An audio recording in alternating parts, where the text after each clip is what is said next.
morning. This is Mamta Verma. So we were doing continuously the restoration is last class में हमने है Smule Buttler को discuss किया था, उसके दो इम्पोर्टेंट जो वर्क थे. ओके, नेक्स्ट जो रिमेनिंग वर्क है उनको भी वन बाय वन करके डिस्कस कर लेते हैं. सो नेक्स्ट जो वर्क है स्म्यूल बटलर का, that is the novel the way of all flash. The way of all flash.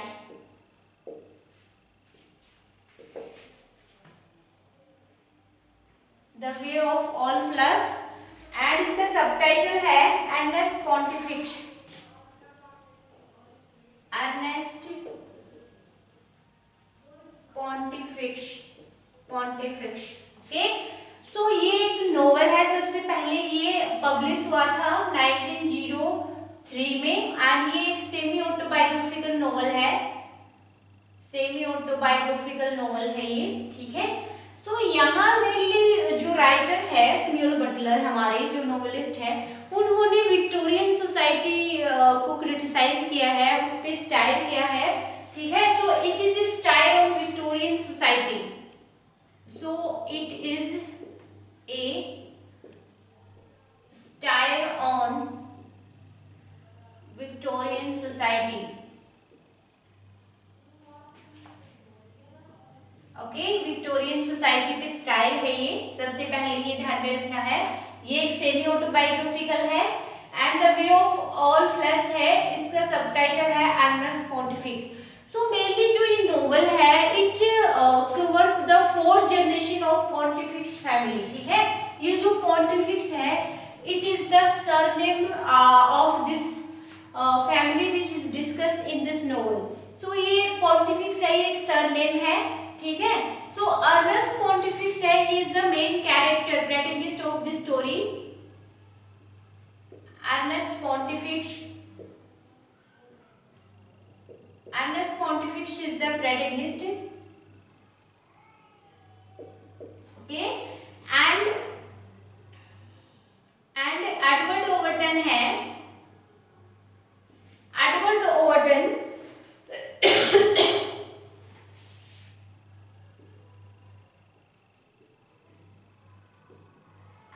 Overton है, he is the narrator of this story. Narrator है इसका, जो ये पूरी जो स्टोरी है वो उसका नरेटर है, मतलब पूरी स्टोरी को यही बताता है, ठीक है. उसके बाद है अलिथिया. अलिथिया है, वो अर्नेस्ट पॉन्टिफिक्स की कौन है? अर्नेस्ट आंट, चाची है इसकी. चाची मतलब बुआ, इसके फादर की सिस्टर है ये, तो ये बुआ है, बुआ, ठीक है. एंड अलिथिया. उसके बाद एलन हिज वाइफ, लास्ट में जिससे शादी करता है, और ये इसके हाउसमेड होती है, housemaid of their parents. Okay, इनके जो पेरेंट्स हैं उनके घर में ही रहती है. बाद में लास्ट में अर्नेस्ट पॉन्टिफिक्स है, वो इससे शादी करता है. सो मेन कैरेक्टर यही है, ठीक है. एडवर्ड ओवरटन है, वो इसका नरेटर है, आपको याद रखना है. ज्यादा कैरेक्टर नहीं है इसमें, 3 और 4 कैरेक्टर हैं. अब स्टोरी पे चलते हैं, ज्यादा लेंथी स्टोरी भी नहीं है, ठीक है. The way of all flash है, ये इंपॉर्टेंट है, एग्जाम में पूछा गया है. सबसे पहले एक बार ये आया था एग्जाम में, किसको पूछा गया था, इसका जोनरा क्या है, ठीक है. तो ये एक सेमी ऑटोबायोग्राफिकल नोवेल है, जिसमें मतलब राइटर की रियल लाइफ से रिलेटेड कुछ जो एक्सपीरियंस इसमें शेयर किए गए हैं, सो उसको सेमी ऑटोबायोग्राफिकल बोला गया है. हाफ ये फिक्शनल है, हाफ रियल है, ठीक है. सो अब स्टोरी स्टार्ट होती है. अर्नेस्ट पॉन्टिफिक्स है, he is the main protagonist of this story. And इसके फादर और मदर में जो रिलेशन है, that is not good. They always quarreling to each other. They always they always argue to each other. So that is the main reason that his जो अलिथिया उसकी aunt है, he knows very well that it affect Edward Overton. उनका जो relation है, उनमें जो अच्छी मतलब बॉन्डनेस नहीं है हस्बैंड वाइफ में, ये अर्नेस्ट पॉन्टिफिक्स को काफी इफेक्ट कर रहा था. ये बात है उसकी जो आंट थी अलिथिया, वो जानती थी, बट जिससे पहले वो कुछ करती अर्नस्ट पॉन्टिफिक्स के लिए, सी डाइज, वो मर जाती है, and she left a large amount for Ernest Pontifex, वो अर्नस्ट पॉन्टिफिक्स के लिए, उसके फ्यूचर के लिए कुछ लार्ज अमाउंट है वो छोड़ के जाती है, but he will get that amount when he will became 28 years old, जब वो 28 ईयर्स का हो जाएगा then he will get that amount. So जो अलिथिया है उसकी aunt, he left this money with Edward Overton, Edward Overton के पास छोड़ के जाती है ये मनी, और उसको बोलती है कि जब अर्नस्ट पॉन्टिफिक्स है he will become 28 year, then he will give that money as a gift to him. Okay, now what happened, Edward Overton है he decided to regenerate the Church of England। उस time में Victorian society में जब church of England है दो part में divide कर रखा था उसको, ठीक है, तो उसने सोचा कि इसकी यूनिटी का एक रीजन है कि we should gain the sympathy from poor, जो गरीब लोग हैं उनको भी एकत्रित करना चाहिए, उनसे सिंपैथी लेना चाहिए। And he also Ernst Pontifex है वो क्रिश्चियनिटी में काफी बिलीव करता है, ठीक है।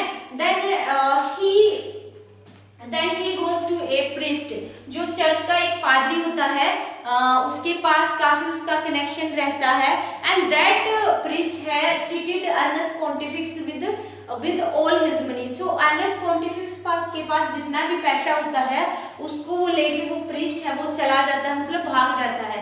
नाउ अर्नस्ट पॉन्टिफिक्स है he goes into the depression, वो डिप्रेशन में चला जाता है, and in depression he sexually attack on womens, तो वीमेंस पे एक सेक्सुअली अटैक कर देता है, that's why he has to go into the jail, उसको जेल में जाना पड़ता है, and thereafter 3 years in the jail he released from there and he learns the work of stitching, मतलब he decide that he professionally accept the work of tailor, कि वो Taylor है, उसको मतलब जो टेलर का वर्क है वो स्टार्ट करेगा, he will reopen his shop को खोलेगा।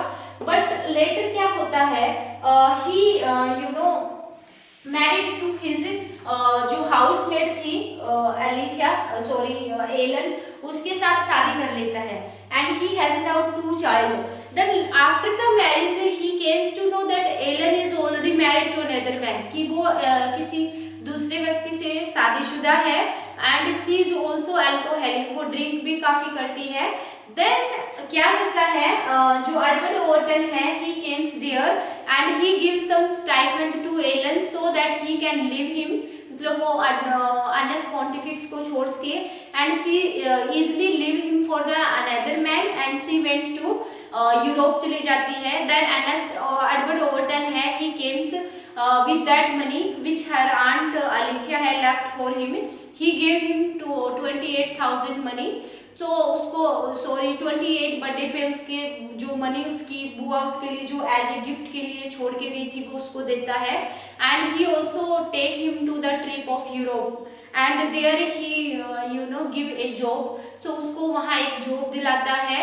And when the Ernest Pontifex return back into his house, अपने घर आता है, then their mother dies and his father is also disease, and last में क्या करता है, he except he becomes a author, और लास्ट में वो क्या बन जाता है, ऑथर बन जाता है, एक राइटर, ठीक है। तो ये है स्टोरी, ज्यादा बड़ी नहीं है और ऐसा भी नहीं है कि बहुत ज्यादा आपको याद करनी है, मतलब लाइक हो। एक क्वेश्चन इसमें ये भी पूछा गया था कि the way of all flags है ये जो नोवेल है which decide the which generation, मतलब विच 4 जनरेशन, तो उसमें नाम दे रखा था, ठीक है, पॉन्टिफिक्स फैमिली, मेनली पॉन्टिफिक्स एक सरनेम है, ठीक है, तो उनकी 4 जनरेशन को यहाँ डिस्क्राइब करता है, तो डिटेल में नहीं है, सिर्फ ऐसे है दादा, उसके परदादा, फिर इसके फादर, फिर अर्नेस्ट, उसके बेटे, ऐसे नाम दे रखे हैं। ऐसा नहीं है कि पूरी स्टोरी सभी 4 जनरेशन के अराउंड घूम रही है, ऐसा कुछ नहीं है, स्टोरी अर्नेस्ट पॉन्टिफिक्स के चारों तरफ ही घूमती है, बट यहाँ मेनली उसकी 4 जनरेशन है, उनके नाम दिखाए गए हैं बस, दैट्स ऑल। ओके, सो ये था सैमुअल बटलर का the way of all flash. Okay, and next जो इसका एक मोक हीरोइक पोएम है, so that is also very very important, ये भी बहुत इंपॉर्टेंट है एग्जाम के पॉइंट ऑफ व्यू से, ठीक है, तो उसको करते हैं हम डिटेल में करेंगे।